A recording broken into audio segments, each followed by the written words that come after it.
Hello guys, இன்னைக்கு வெள்ளிக்கிழமை. வெள்ளிக்கிழமைனா எப்போவும் ஒரு அம்மன் கோவிலுக்கு போவேன்.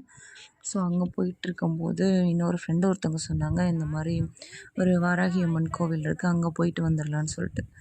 சரின்னு சொல்லிட்டு நானும் ஃப்ரெண்ட்ஸ் எல்லாம் கிளம்பி போயிட்டோம். அந்த ஏரியா ஃபுல்லாக பார்த்தா ஒரே இப்படி ஒரு தோட்டத்துக்குள்ளே இருந்த மாதிரி இருந்துச்சு அந்த கோவில் வந்துட்டு.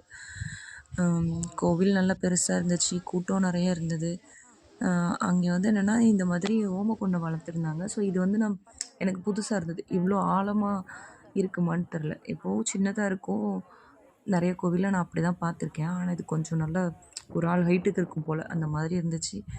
போனோம், சாமி கும்பிட்டோம். அங்கே என்ன ஸ்பெஷல் அப்படின்னா, இந்த சாமிக்கு வந்து மஞ்சள் அதை வந்து நம்மக்கிட்ட கொடுத்துருவாங்களாம். அதை நாளே ஊற வச்சு அரைச்சி அங்கேயே அரைச்சி அப்படியே சாமிக்கிட்ட கொடுத்தா அதை வந்து சாமிக்கு அப்படியே சாத்திட்டு அதுதான் நமக்கு பிரசாதமாக கொடுப்பாங்கன்னு சொன்னாங்க. அந்த இடம் ஃபுல்லாக பார்த்தா நல்லா காற்றினோன்னு ஃபுல்லாக சுற்றி வாழை மரம், தென்னை மரம், அங்கே கிணறு, பம்பு செட்டு அந்த மாதிரி நிறைய இருந்தது. அதெல்லாம் பார்க்கும்போது கண்ணுக்கு குளிர்ச்சியாக இருந்தது.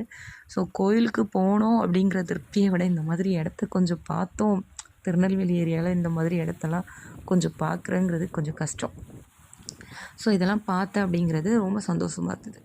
Okay, good night.